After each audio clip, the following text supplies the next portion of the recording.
Саламатсыңарбы кыздар жана балдар, Токтогул лицейинин окуучулары.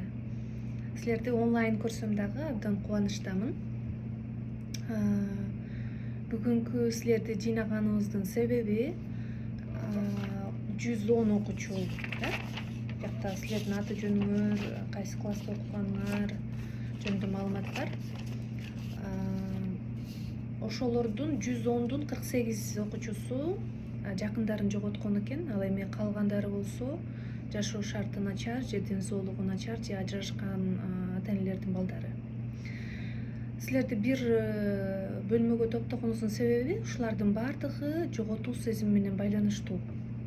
Жакындарын жоготуу бул жоготуу сезими, ден соолукту жоготуу да бул дагы да жоготуу сезими, ажырашкандардын балдары мисалы үй бүлө деген концепцияны жоготуу сезими, жашоо шарттын жоктугу бул дагы жоготуу сезимине кирет. Анан силерге кичине көңүл бөлгүбүз келди. Негизи мектептерди карасак көбүнчө жакшы окугандарга көңүл бөлөт. Мисалы жакшы көбүрөөк упай алганга же олимпиадага барганга окуучуларга же жакшы көрсөткүч көрсөткөнгө. Бирок көп учурда силердей болгон кыздар балдар адамдар көңүл бөлбөй калат да. Бирок силер канчалык артта баштасаңар дагы окууну, аларда мисалы окуучулардын баардыгынын жашоо шарты бирдей эмес, баардыгы бирдей үй бүлөдөн келбейт, баардыгы психикалык жана физикалык абалы бирдей эмес. И ошолдой кыйынчылыктар бар экенин биз билебиз. Ошон үчүн силерге бүгүн көңүл бөлгүбүз келди. Мен айтайын дегеним, өзүңөрдү кем көрбөгүлө.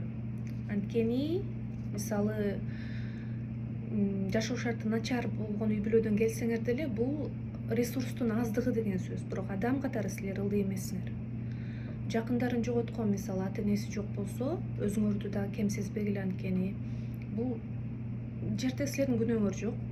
Силер адам катары эч кимден ылдый эмессиңер. Ден соолугу начар болгон окуучулар дагы өзүңөрдү эч качан ылдый сезбегиле, силер дагы бирдейсиңер. Болгону силердин ден соолугуңар башкача, башка окуучулардыкына караганда. Жакындарын жоготкондор, силердин башыңардан оор нерсе өттү жана өтүп атат. Бул кандай жоготуу сезими? Негизи чоң адамдарга көтөрүшү аябай оор, кичинекей кыз балага эле эмес. Силер ошону көтөрүп атасыңар. Бул абдан чоң ресурсту жана энергияны талап кылат. Өзүңөргө аяр мамиле жасоону чакырам. Ажырашкан болсо ата энеңер, бул да силердин күнөөңөр эмес, бул чоңдордун иши. Силер бирдейсиңер. Өзүңөрдү башкалардан, үй бүлөңөр мындай кичине башкача болгон үчүн эле өзүңөрдү кем сезбегиле. Силерге сезилет болуш керек, силердин ички абалыңарды, күйүтүңөрдү, капаңарды эч ким көрбөй аткандай, билбегендей, байкабагандай. Бирок силердей болуп өскөндөр билет канчалык оор экен, канчалык кандай кыйынчылыктарды өтөрүңөрдү, кандай кемчиликтер бар экендигин ошол жолдон өткөндөр билет. Мен билем бүгүнкү 1 сааттык жолугушуу менен силердин ички күйүтүңөрдү алып сала албайбыз, капаңарды алып сала албайбыз.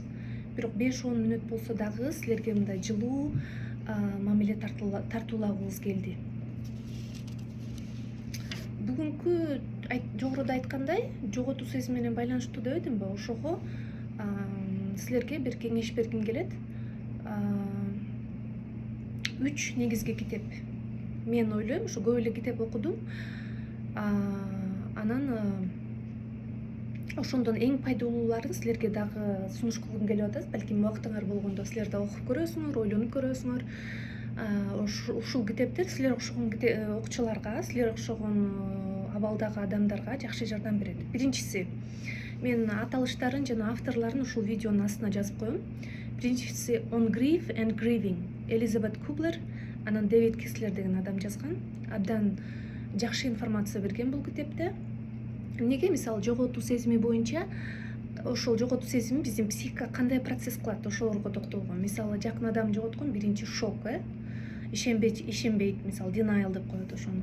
Экинчи мындай кыжырлануу, жинденүү, ар кимге мындай ачуулануу, мисалы докторлорго же башка адамдарга, ошону нормалдуу процесс деп көрсөтөт. Үчүнчүсү мисалы өзүн күнөөлүү сезүү, балким мен минтпегенде мындай болмок эмес, же мен минтсем мындай болмок деген ойдо болот.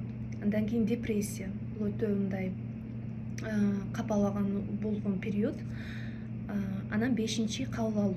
Кабыл алуу деген сөз бул ой жакшы, мисалы мен жакындарым жок, ошону кабыл алам деген сөз эмес, же мен кедей жашайм, ошону кабыл алам деген сөз эмес, же ата энем ажырашып кетти, ошону кабыл алам деген сөз эмес, же ден соолугум жок, ошону кабыл алам, жакшы, мага жагат деген сөз эмес. Кабыл алуу деген сөз азыркы ошол реалдуулукту көрүү,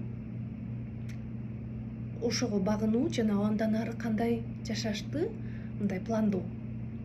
Мисалы ден соолугу жок болсо, менин ден соолугум мындай экен, эмнелерди кыла алам, эмнелерди кыла албайм, кайсы калым жетет, кайсы калым жетпейт, ошого жараша жашоо.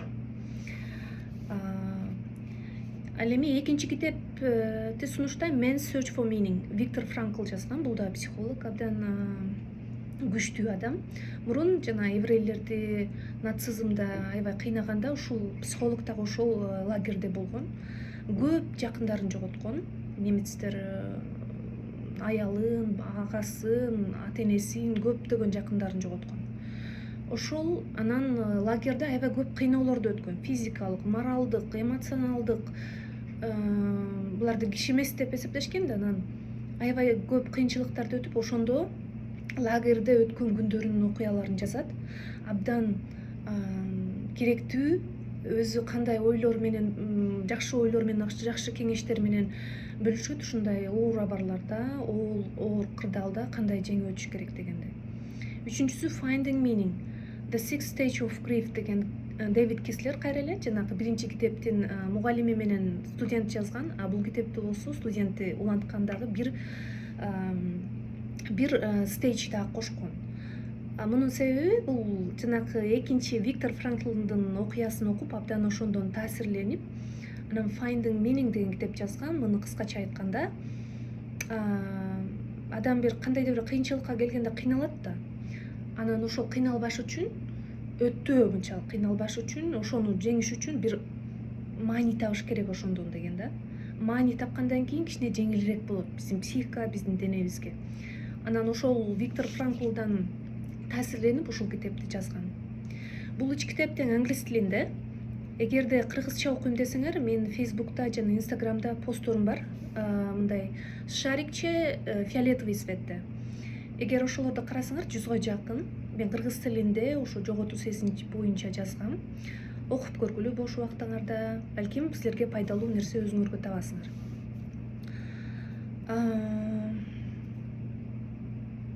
Мен силерге неме кылгым келет, өзүңөргө бир кеңеш бергим келет. Биринчиси, бул силердин күнөөңөр эмес, ар кандай абалда жашаганыңар. Жашоо ошондой бирдей эмес баарына. Жашоодо ушундай ар кандай теңсиздиктер болот. Анан бул силердин күнөөңөр эмес. Ошону жакшы түшүнүшүңөрдү каалайм. Экинчиден, адам катары силер эч нерседен кем эмессиңер. Башкадай эле адамсыңар. Болгону силердики башкачараак. Анан өзүңөргө бир белек кылгыла, эч кимге өзүңөрдү салыштырбагыла. Анткени силердин жашоо шартыңар башкача үй бүлөдөн келгенсиңер, силердин психикалык, физикалык абалыңар башкача. Ошон үчүн өзүңөргө ушундай белек кылышыңарды каалайм. Эч кимге өзүңөрдү салыштыруу дегенди мындай алсак болот. Анткени силердин жолуңар, силердин жашоо жолуңар, басып өтө турган жолуңар ар кимдики ар кандай. Бул проектти чет өлкөдө окуган ага эжелер, ичинде лицейде окуган да окуучулар бар мурун. Ушул проекттин ишке ашышына жардам берди. Мен абдан аларга ыраазымын. Бүгүн ошолордун жардамы менен силерге кезигип, силерге жардам берип, силер тамак ичип адасыңар. Мен аларга абдан ыраазычылык билдирем. Алар чет өлкөдө жашаган кыргыз эже агалар. Ал эми силерге кааларым ийгилик, окулаңарга ийгилик, ден соолук жана жашооңордо жакшы адамдарды кезигишиңерди каалаймын. Тамагыңар таттуу болсун.